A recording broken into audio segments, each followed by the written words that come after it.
All right, Josh, you talked about just at the end of our last show, you were talking about recovery group, AA, well, there's different recovery groups, but AA, and how you found community and, on the aspect of faith and spirituality. I don't know that it exists much without community. And of course, AA is a big part of theirs is recognizing something bigger than themselves, which is where I go first with spirituality. And so in that, was that kind of for you? I mean, here it is. It's just been about you and your mom and your story. Was that kind of a first time of coming to, well, you mentioned that in the book that you come into that group. And part of it is not just about getting for yourself. It is about the group in itself and something, again, beyond yourself. Is that fair? Yeah. I mean, when I walked into my first meeting of Alcoholics Anonymous, and I, had figured I was reasonably articulate, and I'd walked around with this feeling that I just could not articulate. I couldn't tell you really how I was feeling. And if you threw some, psychotrope at it, depression, anxiety, catastrophizing, all these things, like, yeah, I had a bit of that, but it didn't quite define who I was. And then suddenly I'm hearing these people talk, and they're describing themselves and the way they think and feel and look at the world, and the way that they drank and the way that it affected the people in their lives. And suddenly I was like, oh, that's me. That's me. And because for so long I'd walked around thinking, well, if you had my head on your shoulders, you'd drink too, but you don't. So you don't get it. And then it was the most pivotal moment of my life, because it was this realization of, oh, I'm not alone in this. There are other people like me, and they're getting through life. And it was my introduction into spirituality. And, because it was very pragmatic, this idea of like, I love whatever people find in their life that gives them a bit of a reprieve, solace, grace. It's great. I was on a podcast the other day, and this woman's quoting the Bhagavad Gita and talking a lot about like finding your joy and, living intuitively. And I was like, that's awesome if you can just do that. I said, what I really need is someone to say, esteemable acts build self-esteem. If you want to not hate yourself, go clean the coffee pots. Like, that's what I need. Like, go clean the floor, make your bed. Like, I need very, actionable things for someone stupid like me that can start to make me feel better. Do you make your bed? I do every morning. You're one of those people. Okay. That's all. There's a book out by a guy called Make Your Bed. And I always feel a little guilty because I always have this feeling of like, it needs to air out. So I throw everything off and try to let the sunlight and whatever get to it. But I feel like I would never make it in the military. Apparently. Well, at least you're thoughtful about it. I mean, you're not just, if that's your thing, then that's cool. But I think more people are just like too lazy to do it. But if you want, let that sunlight burn out some of the bacteria from the night before, go for it. Now, clean out the coffee maker. I'm totally hip with that one as well. So today, that's your first entrance somewhat into spirituality. How would you define your values in that today? Is that community focused? And you talk about your family a lot, and how do you practice that? Yeah, I just think I need to constantly be of service to others, basically. 14 years later, I'm still going to multiple meetings per week, because to me, spirituality, anything good in life is a practice. Unfortunately, it's become a bit of a taboo word as of the last couple of years, but I just don't think there's any vaccine to, in life for anything that's good. You know what I mean? Like, there's no, like, I really want to go to it's fascinating to me. Like, people will say, you're sober, you still go to those meetings? So like, aren't you all better? And I say, no, like, because last night's meal won't keep you fed. And it would be ridiculous to think that last month's workout would keep you in shape. Like, I just don't know much in life that can't be, that can be cultivated or kept without maintenance, without a practice, And so for me, it's investing in my spirituality every day. I wish I did more meditating, but I don't. And the dirty little secret is I'm not sure anyone's meditating. Like, I think there's a small percentage of the population, and if you are, my hat's off. But it's doing the work and reading the books and having conversations like this that helps keep me in a good place. Yeah, the show prior, the guest I had prior to you in our series here, she comes from a long history of mental illness and working through that. And she was the first person who kind of hit back at meditation. She said, you know what? They've done the studies. It's not for everyone. It's not the key for everyone. And so I'm sure that'll get some feedback from that, but it made me want to look at it a little bit more. Or, you can also define what is your meditation, man. When I go on a 2-hour mountain bike ride, man, that is a meditative place for me. And I even often will go at a hard enough effort that it kind of pushes everything out. And I think that's why, and yet that's not sitting in a praying mantis, position and having absolute quiet. So maybe we achieve our meditation in different ways.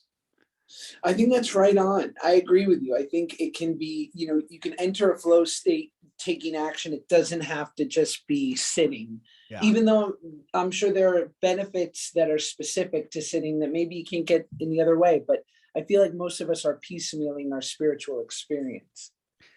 Agreed. Well, it's interesting you say that, because I'm thinking about you going to the meetings every week, that it is a form of church in essence, to give people an easy reference. And we're at a place right now, as of 2022, where churches, specifically the religious churches, are seeing the biggest decline ever. People are not going. And yet it's interesting. You talked about, we'll get into this in a second, but you talked about CrossFit and some things that sounds like you participate in. It was, an interview with the founder of Peloton. And he referenced that. He said, yeah, we're seeing people who are not going to traditional churches, brick and mortar, places for religion, but they're going somewhere. They still want that community. They want that connection. He says, so they're coming to us, to Peloton. And of course I'm thinking, and to CrossFit and all these things that we are so driven towards that. So if you're finding that, and you may have it in, you got it family, you've got work and people, colleagues and whatever, but if that's a place that you go that you're known and you connect on a kindred spirit level, and that's the best of church. Totally. And to anyone listening, like, I also want to say that as far as 12-step goes, like, the beautiful thing is you don't have to believe in quotes, a higher power. It just needs to be that you're not God, right? Like, because for however long I walked around thinking that I was in control of all people, places, and things, was what got me pretty miserable. But it is a place where you can be atheist or agnostic. And also, I'm not a representative of 12-step. I'm just sharing my experience that is specific to me. But I think that's really special, that it's whatever your own understanding is. And I've said this before, like, thankfully, despite not having like a great spiritual foundation through life, I didn't really have issues with God. I thought my God growing up was a punishing God. It was that if I messed up, if I lied, if I cheated, if I was basically getting paid back for all my misdeeds. But I didn't really have a tough relationship with God. And now in my life, I act as if, in the respect of, I act in a way where, if there is a God, how do I say this? Sorry, I want to make sure I say this correctly. Yeah. I try to get on my knees and humble myself to something bigger than myself. Whether or not there is something bigger than me, the act of getting on my knees feels good. Make sure you clip that. I'm sure that quote will come back to haunt me. But like the act of humbling myself, making myself small, not being the God of my world and being in control of everyone and everything, I know that the byproduct of that is that I feel good. Yeah. When I act in a way where I know that I am the witness to my bad behavior. So it's not about God punishing me when I lie, cheat, and steal. I forgo my joy, my happiness when I act in a way that doesn't work for me. And I'm not willing to trade that anymore for easy win or for a little more on my plate because it feels good. So anyway, it's a long-winded way, sorry, but it's just a long-winded way of saying like, whether or not I have concrete proof, I don't need it. It doesn't matter. I just know that when I act as if, I feel better. So that's enough for me. No, I greatly appreciate it, Josh, because I've found myself in recent years having these things that I hold on dearly to, and then realizing I just don't have to make the effort to justify it. It just, like you said, it just serves me. It builds me up. And I think, in my vocation, which this is it's personal development and self-help and whatnot. That's kind of the idea. You come up with what works and then you espouse it, right? Everybody, I lost 100 pounds eating nothing but carrots. Everybody should do that. Well, that's not the point. Let's look at the dynamics of it. And of course, if you can have something that you can help someone else with, like you've done, in your book, but it's their journey. And I do appreciate that you didn't have any specific thing. You said, this is what I did and this is what you should do. But this is what I did. It helped me. And to hear you say that right now, I don't know. I don't have to, again, in my vernacular, I don't have to justify it. It just has served me well. Take that and do what you will with it. Yeah, I think so. And again, there are no new ancient truths. I growing up Jewish, in New York or LA, you find you're pretty you're surrounded by, a good population of Jewish people. But there's only 15 million of us in the world. And this is a pretty Christian country. Mm-hmm. And so growing up, hearing the, certain Christian prayers or talks of Jesus and whatnot, it didn't turn me off. It felt foreign, because I just didn't grow up that way. But now my wife is Catholic and I see her family and how they're like good Catholics and I'm a good Jew or whatever version of whatever it is I am. And what I've really defined it as is that it's just a different entry point looking for the same thing. We're just taking a different road to the same destination, and if for my wife, it's easier for her to say in Our Father, or for me, it's easier to find it through recovery or through a parable from the Torah. Like, what are we looking for? We're talking about the same thing. It just was introduced to us in different packaging. And that's cool. Well, I think coming from where I started off the first show, though, I am interested in a t-shirt that does refer to Jesus' disciples as his ride or die homies. I just can't get rid of that. It's so funny.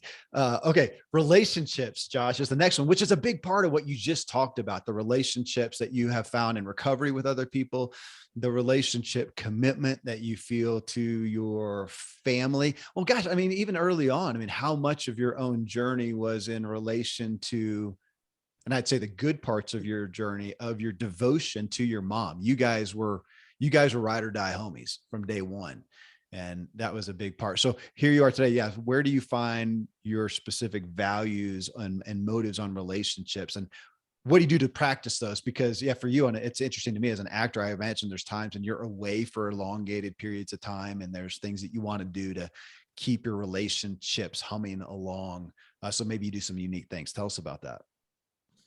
Yeah, my mom and I are very similar. We fight like no one else in the world. Our relationship is so specific. There is no one who loves me more, is more down to clown, my ride or die, than my mother. And it goes vice versa. And it has been that way.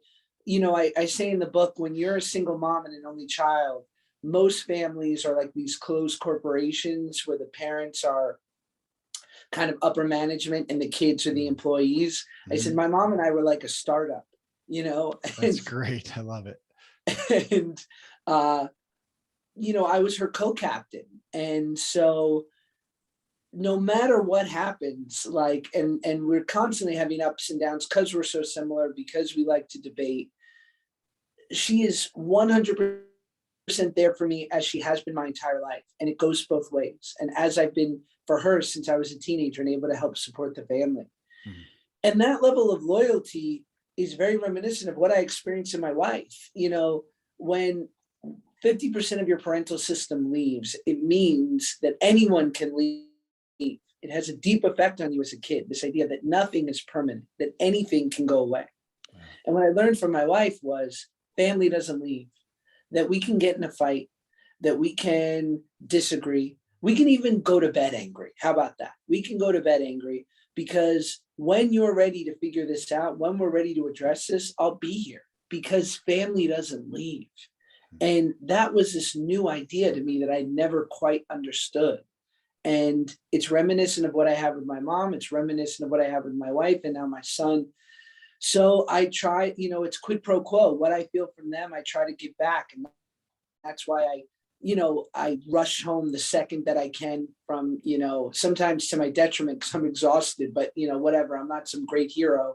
I was working in Albuquerque for the last 2 months and, Saturday morning, there was a 6 a.m. flight back to LA and I was taking that flight and knowing I was going to be exhausted and I was taking the last flight out Sunday night because it's like, there's no good excuse, there would be no good excuse to not come home. Like it would be easier. It'd be a little more comfortable. I'd get a little more sleep, but I'm sacrificing time with them. So just reinforcing those levels of loyalty and devotion to me is what keeps us on an even keel. Is that Albuquerque? Is that filming Turner and Hooch or something else? No, we're filming this movie Oppenheimer. Oh, yeah. okay. For I have a small part in the new Christopher Nolan movie. Ah, beautiful. Okay. Yeah. On the idea of relationships too, I'm curious because being who you are, you're a celebrity with 13 million friends on Instagram and whatnot, but lots of relationships in your life. A lot of people want your attention, whatnot. Are you the kind of guy who does how do I put this? I'm sure you enjoy all of them, to a degree, but that you do have a lot of friends, a lot of relationships, or kind of loyal to a close-knit group of friends? I have a lot of great acquaintances. I'm loyal to a close knit group of friends. I'm lucky that my wife is so close with her family. She has an awesome family that I'm close with. I have great sister and brother-in-laws and in-laws. And so that takes up a fair amount of time. I have my best friend since I was 14 years old, my buddy Len, who I see, a handful of times a week. He's, a sober guy as well. So it's even more sort of harmonious, our relationship, and in that way that we have sort of a similar thing. And yeah, I have a big brother from the Big Brothers Foundation that my mom got me when I was 8 years old, Oh, knowing that wow. she could only give me so much. And we have a very rare story in Big Brothers where we've now been together 28 years. He was the best man at my wedding. I can get Wow. choked up talking about him now. He's just the best guy I know. And so I feel so lucky. And I feel like that God, or whatever you want to call it, has put in my life these male role models between my, father-in-law, who I really look up to, and my big brother, to sort of fulfill that part that I didn't get from my own dad. Yeah. Well, and you talk about that in the book. You're realizing, or you became aware that in men, you were constantly looking for that surrogate father. And talk about, back on the spiritual aspect. I mean, the God nature, men especially tend to, I think everybody, but tend to extrapolate a little bit of their father experience to a God figure. You had no father experience and you were looking for a surrogate father. That's got to jack some things up. Oh my gosh, it's so funny because a lot of people have been asking why the title for my book, Happy People Are Annoying, why that title? And so I had sort of a stock answer, which was I spent a lot of my life assuming that people got a manual for living at birth that I just didn't receive. And so Wow. things hurt me more, they affected me differently.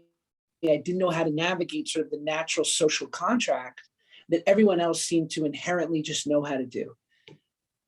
But that statement of I didn't receive the same manual for life that everyone else did. And my friend, the great comedian Giannis Pappas, thought about it and went, "Oh, you mean a dad?"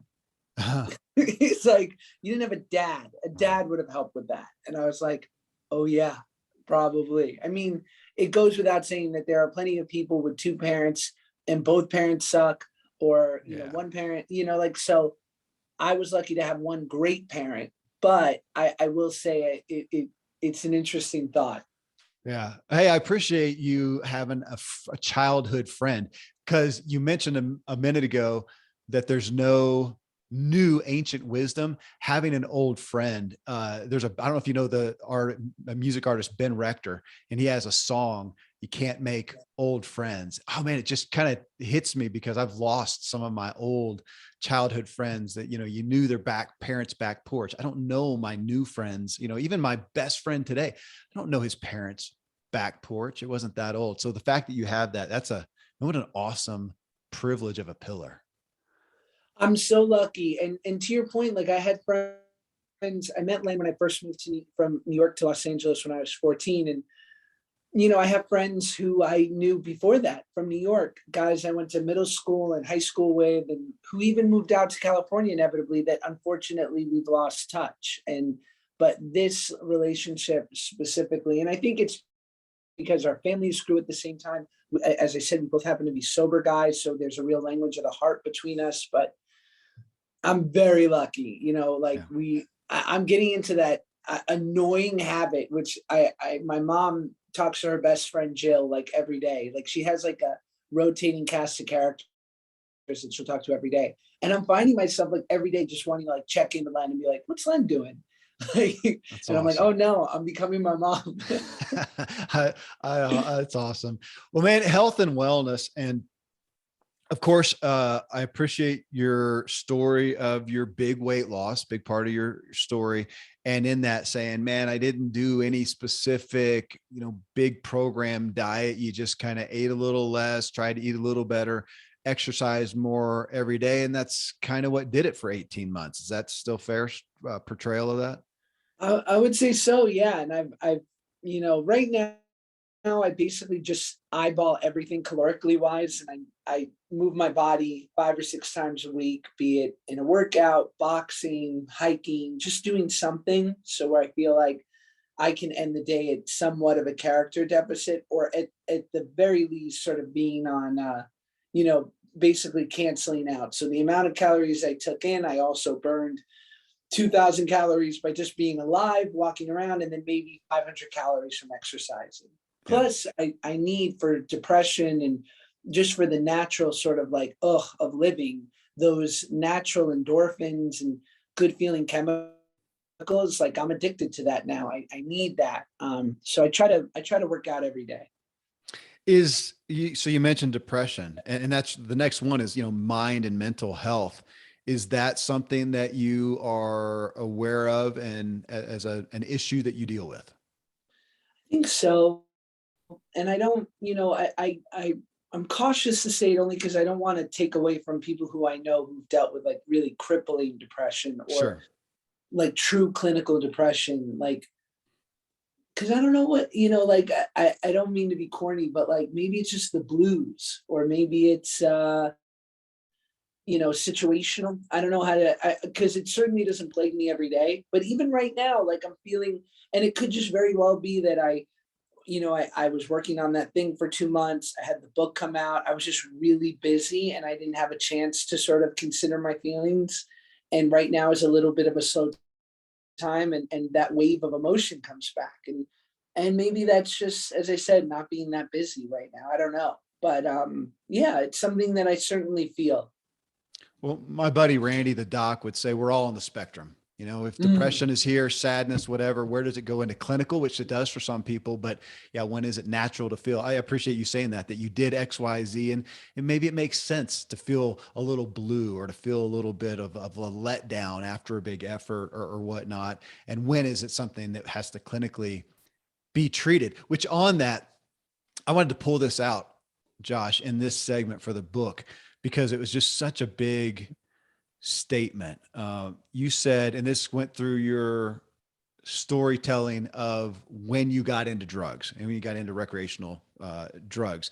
And you said, drugs lifted the pain of existence so well that I mistook being high for being alive. That's worth rewinding, folks, and listening to, because my thought is that's what all medications are. Whether that medication is turning on the TV or scrolling Instagram to see what Josh Peck is doing, or it's food. I mean, that was your first addiction, apparently.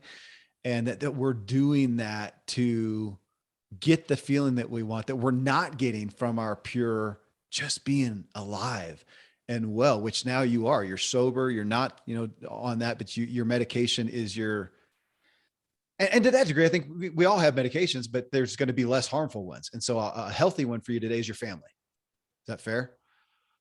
Certainly. Yeah, I think that I've replaced it. Look, the best thing, there's no true altruism, right? Because you know that doing something for someone else will make you feel better. But it's as close to me as I found as like the great free high in life. The best things is when you can do something good and not get caught. But regardless, like, esteemable acts build self-esteem. That's what I learned, 14 years ago from, some sober buddies. And it was such a revelation because I literally thought we all have like a stock amount we're born with, and I just got an empty tank. Yeah. But the reality was, or this idea of like, if you spend all day thinking about how great you are or how crappy you are, you're self-centered. Like, it doesn't matter. It doesn't have to be reserved for the quarterbacks. It doesn't have to be reserved for the egoic, ultra attractive person who thinks like, they're the coolest in the crowd. Like, it can is easily be for someone who spends their life thinking all the reasons why they stink and why they're not enough. I heard it said the other day, no one ever shamed themselves into the person they wanted to be. Like, it's just, some of these realities. So yeah, I have to have maintenance of things that work for me that don't have diminishing returns. They say for an alcoholic, the best treatment for alcoholism is, sobriety. And the second best is alcohol.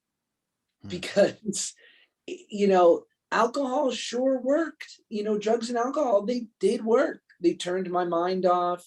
They made me feel the things that I thought I wanted to be, charming and handsome and, confident.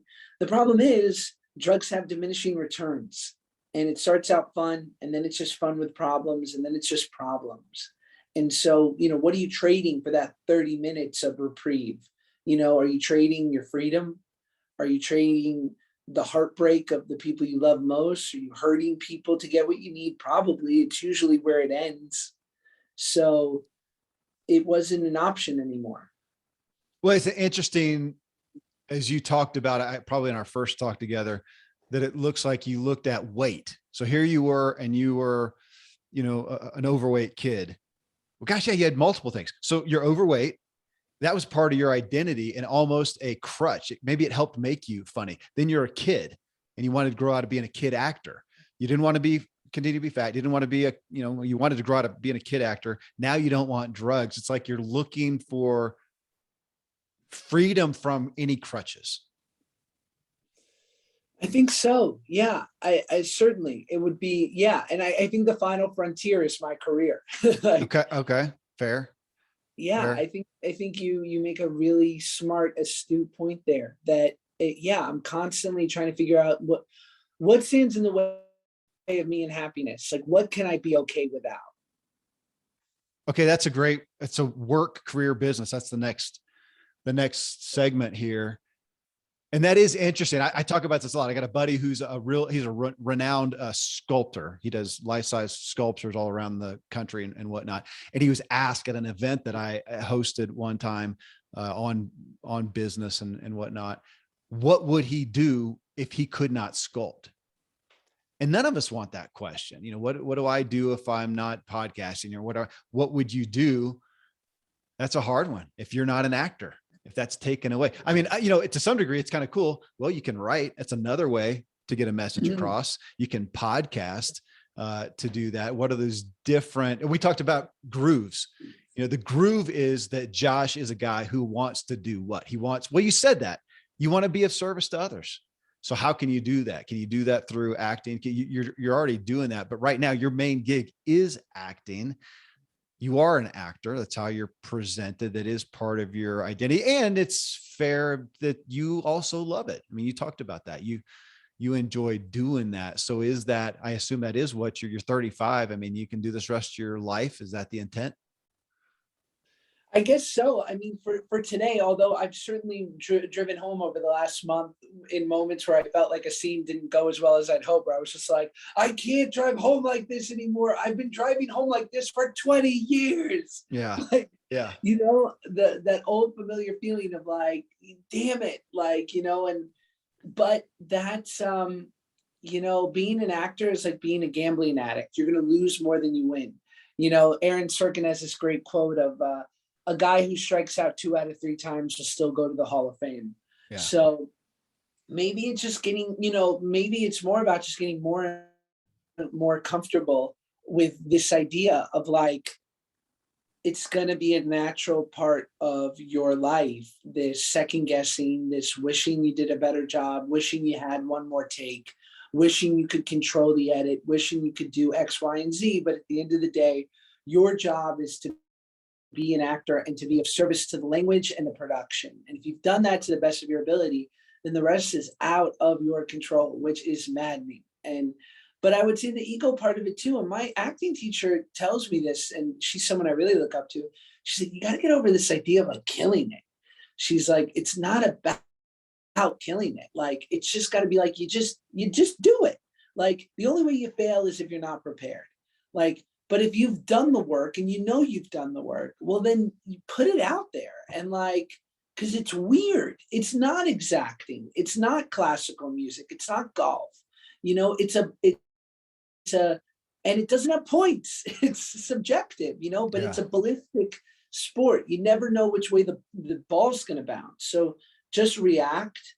And when you're done, you did your work. Go home to your family. You saying that what you do, you lose more than you win. So I had maybe a year ago, Matthew Del Negro on the show. He's on City on a Hill, and his book is 10,000 No's, that he's in the business of being told no primarily, for every, I don't know if he gives a stat for every yes, there's X amount of no's. And again, that's why I had him on the show. I like that perspective because we tend to be, I think the average person, they don't want any no. They don't want a failure. They don't want to, we're terrified and we won't even go forward. And you're in an exaggerated, industry of that, of you're expecting to, audition for this, try this, inquire about this, and you're going to get a yes. Well, you just talked about that. You went 5 years kind of not doing a whole lot. And then finally, boom, you get a series. That's hard for most. That's not the average work life of a normal person. No, but in that time, I built my social media business and was probably financially doing better than I ever had. And so it was like, but my ego was screaming out, like being like, but are you this guy? Are you the YouTuber? Are you the podcaster? Like, didn't we devote ourselves to this thing when we were 14? And like, do you have to forego that? And, and I was also, my ego was bruised because it felt like people thought, not that it is, but that doing social media was this consolation prize. And people were like, oh, well, he couldn't make it in this place. And like my ego couldn't stand it. So there was a lot of that time was not wasted. It was discovering this new, income stream, this new profession that I could do. And also just breaking myself down as a young man at that time in my late 20s and realizing like how much work was left to do. Well, I do want to pull out, I almost did a minute ago, that here you are and you've been acting since forever. And yet you have an acting coach today, right? Did I get that? Okay. So I want us all to hear that. Me talking about, I think, was it the first show or in here, I talked about my own past pro cycling of how uncoachable I was. I had so much talent and ability and I squandered it by not being coachable, which is why I revere guys like you who here you are, having been already such an accomplished actor. You're doing it right now. You're getting paid today and you have an acting coach. It's the same thing here. So you've got, 13.3. I don't know your other social media numbers. I think they're big too, but 13.3 just on Instagram. Of course, the average person would look at that and go, well, it's because you're a celebrity. You got that. And you're saying, no, you work to grow that as a business. I'm going to bet then that you probably had some coaching, paid for consulting, whatever, to make that happen. Yes. In the social media respect? Yeah. No, I built it completely on my own, but I happened to be in a time and place where it was the perfect alchemy of these things were new when I started on them. And I had a little bit of notoriety because I was a public person. So, again, maybe I had 5 or 10,000 followers on Twitter, but it was enough to spark the algorithm. Plus, I was uniquely suited to do it because I'd spent my entire life acting. So when I was making videos for Vine or TikTok or whatever, I knew I wasn't coming in fresh. I knew kind of how to set up a joke in a way that if worked there could be a virality to it. So it was basically, learning by doing. Yeah. Yeah. Well, fair to say you were a student of it. It wasn't just, oh, Yeah. he's a celebrity, everybody's following him, and say, no, I actually worked on this. 100% no. If I didn't lean into social media the way that I did, I'd probably have, a, a fifth of my following. Yeah. Well, money, finances, wealth, that's the next one here. And you talked, it's part of your story. I mean, you grew up in, is it fair to say poverty? I know there's different levels. There's some people who couldn't eat. So it wasn't that, but from apartment to apartment and, evictions and not being able to pay rent and whatnot and wondering where the next, meal or roof over your head is going to be with your mom. And then you did get, you had some fame. Well, but even it's interesting. I had no idea.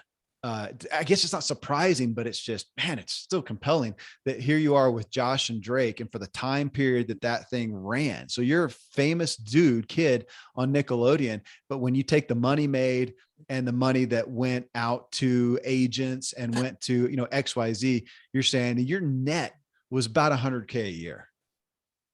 Yeah, that was kids television at the time. And the only reason I shared that, because no one wants to hear about money. I mean, everyone wants to hear about money, but it's not cool to talk about it, was just to sort of correct what was the misnomer that this idea, because I believe that if people saw you after a show like that and you maybe did a not so great movie or a commercial or a social media gig, their assumption was, well, you should be set for life.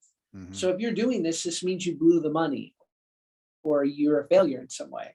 And so the reality was, no, I'm just doing it to get by and like to try to get my next thing. I'm just making a living like everyone else. So that was sort of the reason why I remember my buddy Ryan Holiday, who helped advise on the book. I wasn't going to mention that. And he was like very, very emphatic that it was, he's like, you have to mention it because I, like everyone else, thought you were rich. And that's okay. It is what it is. I'm not upset that, we weren't more financially sort of compensated. What I found annoying was the misconception about it. Yeah. But yet it was still significant from where you guys came to even making, I mean, some money, consistent money, a lifestyle change. And you talked about I'm going to call it an achievement in essence of being able to support you guys. Your mom's busting her butt for you, and you got to, I don't know, turn the tables a bit and support. That's got to have felt good. Oh my gosh. Yeah. And it's something that I'm still, it just goes without saying. It's part of, I feel like between my wife and my mom, like I get a lot of support and emotional support. And, I'm not great at certain things, certain, bookkeeping and just like certain things that I'm just not, it's not my strength. But my strength is making a living. And so I feel like that's my part in this sort of scenario. And by helping to sort of flow the river, then my wife and my mom and my son, they can all do what they do. Yeah. It's so funny. Most of the people who I have on the show kind of cite the same thing. And I'm the same way too. We kind of figured out how to make money. It's pretty much the end of our skill when it comes to money. Right. Keeping it, doing something with it. That's what you got to pay other people for, because it's not coming out of us. And I did want to pull out, folks, Ryan Holiday. I've had so many people say I need to have him on the show, and I do. I don't know. I have no reason for not having him on. The first book I got, my dad actually sent me his Daily Stoic. So if you don't know Ryan Holiday, just type his name in, you'll find him. But he's definitely known for his Stoic writings and whatnot. But you remind me again, I got to get him on the show. I appreciate so much of what he's done. I just never touched base and didn't know that you guys were connected. What a great relationship. Yeah, no, I'm lucky. I've known him for over 10 years. And Awesome. When I got this book deal, I knew I didn't want a ghostwriter, but I only knew showbiz terms. So I called him and I was like, I need a producer. Like, I need someone that I can send pages to, that I can buy and they can tell me what's working, what isn't. And he said, I can do that for you. That's awesome. You mentioned a book advance before. I think mine is going to be all spent on editing to help me actually write a good book. Exactly. But So trust me, same here. so be it. All right, last one, man, is achievements and interest. And in this, it's kind of a behind the scene. What even the aspects of like fun, and let me start there, fun and play. So what does Josh Peck do just in your personal life? What inspires you? What's fun and play for you? Wow, I like what do I like? I like playing music. I play the piano. I like hiking. I like going to the trampoline park with my kid. Yeah, I'm not like a super hobby guy, but those things sort of jump out as things I enjoy doing. You mentioned hiking a couple of times. Are you in LA? I am. I don't know nothing about LA. Can you? I don't think of it as a place to hike. I see lots of cities and smog. Apparently, there's places to hike. Because you're in Colorado, right? Yeah. Yeah, that's great hiking. I no, it's literally where I was, my buddy's house where I am. I'm 9 minutes from something called Fryman Canyon, and Oh. I'll go do that, and it's a great 45-minute hike. So achievements on that. I mean, obviously, you have achieved a lot. You had a star, kids show and whatnot. Now, when you look at it, I'm curious. Yeah, as a professional actor, you got big social media following. What are some of the achievements that you kind of the bucket list things that I would like to do that, whether it's a commitment, I'm doing that, or it's that would be cool in your profession? I really want to write something, and I've been writing for the last couple of years. I've had a few things in development, but I've never been the dude. I've never been in charge of my own destiny. I've never had, I've always been an actor for hire, for better or for worse. Yeah. And so I'd really love to write something and probably act in it, and also kind of, just to see, and more will be revealed. I'm not above this idea that I might stink at it, but I would love to really give that a try and not have, execute what I think would be the best vision, and see if other people agree. Okay. Well, you got my vote. As soon as it comes Thanks, up, man. I'll attend the premiere. And man, thank My, you. Thanks for being here, for the time you've given and for the insight, man. I appreciate your heart so much and your willingness to be of service to others. You have been of service to me, and I'm eager to introduce you to my audience in this format. I'm sure they've all seen you elsewhere, but to hear your insight, it's just been a gift. Josh, thank you. oh, I can't wait. Thank you so much, man. This was great.